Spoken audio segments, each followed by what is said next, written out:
Hey,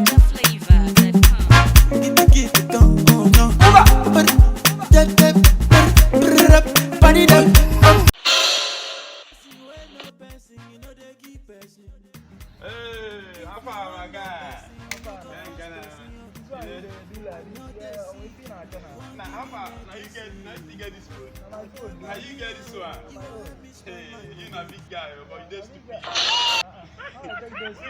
See what you do there. See what you do there. Okay, now this thing the look since now. See what you. Why you gonna get this kind of clothes?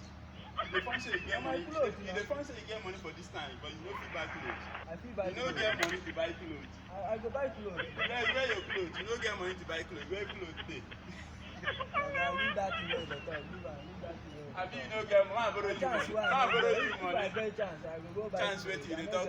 You dey talk chance. You walk through around. No be work issue. You no get money. If say you get money, money there. I get money. You can listen. If say you get money. I get phone, guy. No, they talk. Give me. I get laptop in my house. I get, in fact, everything where they. You don't come my house before. You don't come my house before. I get all these things. See, let me tell you. Listen, guy. You know my guy. Man, no like this. In Apuala. No in Apuala. Makala. Alake in Apuzifa. Ipuzonia Alana. Obelogana. Epua Street.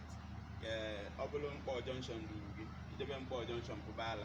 Ada come akọ gị ọnụ mana ife m ga-agwadebe ibu ịchọ ịnọdụ na your house na your room ọ gbasara onye ọbụla ya phone kpamkpamkpam ịkpọ Jenny's collection fana afụ maka akwa niile ọbụla mmadụ na-eyi n'alụ ma enu efe na iflefi na-eyi ma trouser everything ma boxers ịchọ sef pant igolu gị singlet fana elia ịchọ brezi ọ bụrụ na brezi dị gị n'ozi ịchọ ịgbafe ha elesi brezi onwere ife ọbụla a na-akpa akwa na-eyi n'ala fanwe nye ebe a na Jenny's collection ọ bụgodị n'ime ndelogie ebe shop fadi na Sokoto road opposite Fidelity Bank na Sokoto road ọ dị na Ọnịcha ebe ọ tere aka mana ọ bụrụ na ịma njenwulodie ị nọ na your house call 090-2011-6311 ebu m nọmba fani sef because mụnwa na-akpọfa stadium ana m ego akwa gị esi ifụla amalịta akwa nne ọkpọkọpịnụ ịfụla mụ ya jụọ executive ebe a ka executive na-ego akwa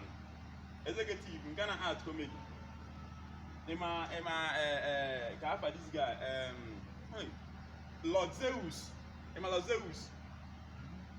nke a na-eme giveaway na-akpọrọ ndị mmadụ etinyesi na school nke na-ehepụ ndị mmadụ na-eme comedy na onye nwanụ ebe a ka ọ na-eje ego akwa niile ọ na-eyi Lord Zeus ndị nnukwu mmadụ anyị na-anụsị afụfa kos fana ọ na ya ada akpọ call hello etinye akwa na moto abịa bute akwa ibe akwa ọbụla nke abụla nke ka ije gbaghalịba na ị na-achọ transport money na risk your life ụzọ adị ọzọkwa mma 090-2011-6311 ịkpọ ọfa na fon weta ịda anụ ife ọ bụla ịnụ rejigewa ahịa ọsọ onye ala ma a na-eche ihe